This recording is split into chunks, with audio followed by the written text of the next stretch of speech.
In this video, I really want to talk about what I think is the most important structure element when it comes to reading a topographical map, a topo map, a map that has contour lines, whatever it may be. This one particular structure element, every time that I get to a body of water, if it has it, I typically fish around these areas and it typically helps me to locate fish pretty quickly. So in this video, we're going to talk all about that. Now, before we get into it, this video is brought to you by my apparel company, Finn Fishing. At Finn Fishing, I have a number of different items. One of the ones that I'm most proud of is my USA made sun shirt. And like I said, it's made here in the US.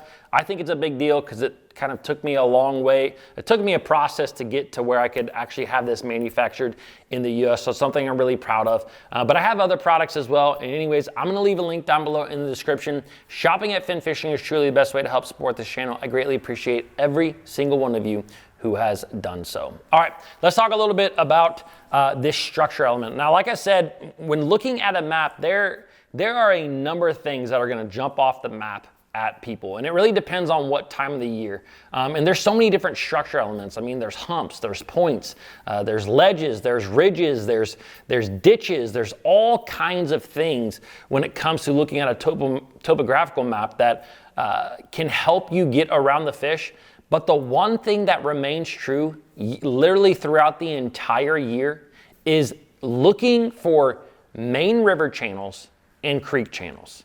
Now, some people who are watching this may fish on natural lakes where there's not typically a main river or a creek channel even around in those lakes at all. So I just want to say I'm sorry. I will get to doing a more of a natural lake type video in the future here. But this one, whenever I look at a topographical map, if I'm fishing a lake that has creek channels and river channels, man, I always make sure that I am fishing near a creek channel or a river channel.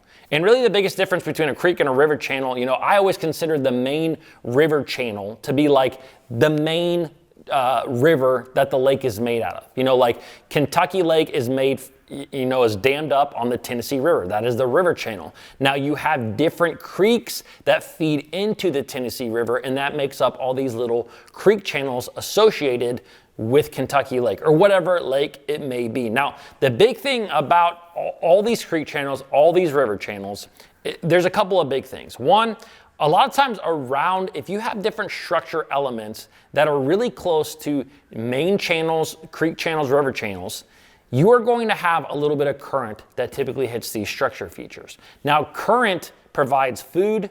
It also can help sweep away the mud and the muck from certain structure elements, which makes them really hard. And you also, at times, will have a bunch of mussels in the area. So really, anytime I have a creek channel or a river channel and it hits right up against any kind of structure element, those are prime areas that fish can be found on year round because there's a whole ecosystem usually in these areas. And I use this example all the time. I just used it at the recent seminar that I did here in Ohio. But anytime that you have any type of these structure elements that hit up against a creek channel or hit up against a river channel, even if they hit up against a bank, in my opinion, these are places where bass live. There are bass that live on these areas throughout the entire year.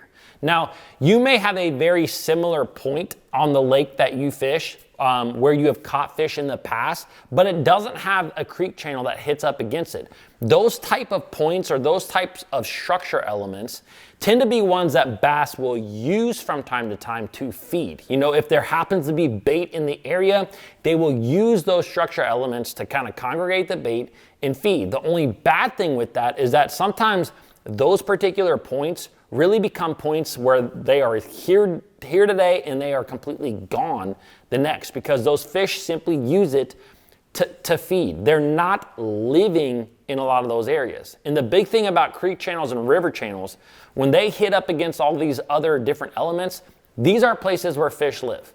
There are several places on a local lake that I fish all the time that almost always have fish on them year round.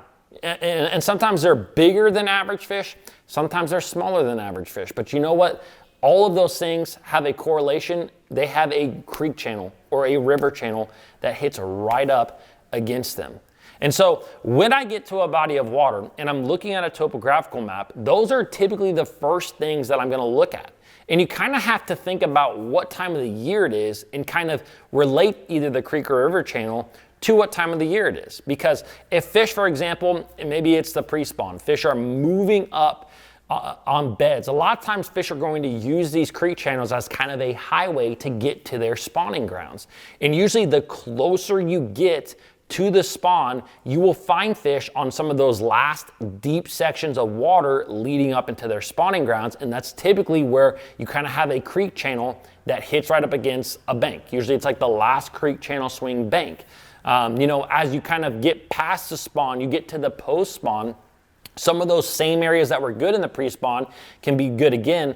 But at this time, I really start to think about more like main lake structure. You know, and you can look at a lot of maps, you know, maps of humongous lakes, for example, and there will be these places where a creek channel comes out of a creek, it winds all over the place, it hits the main river channel.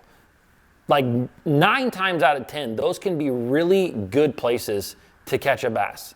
Now, unfortunately, they're also very pressured. Guys know this, but it doesn't necessarily mean that there's not going to be bass there. It just means that sometimes you have very educated bass in those areas. I mean, a number of years ago, I was fishing Lake Chickamauga, and this was actually in the practice. I didn't end up fishing around these areas during the tournament, but during practice, I have found several big schools of bass, and they were all relating to creek channels that hit the main river channel. The unfortunate thing is when I went to try to go to some of these areas in the tournament, there was a lot of other boats there, but those other boats caught fish there. If I'd had an earlier draw number and not like 180th or whatever I was in that first tournament, maybe I would have landed on some of those areas and caught some fish. But anyways, what I'm trying to say is creek channels and river channels. If I'm looking at a map, I always try to see how can they play in to what I'm going to fish. Because again, these are areas where fish live. They are areas where fish like to be all the time. Even if they're on the move, they will stop there at times, and you can catch a lot of fish. So anyways, creek channels, river channels, real basic video, but it's so important to understand when it comes to bass fishing. So hope you guys enjoyed this one, and I will see you tomorrow.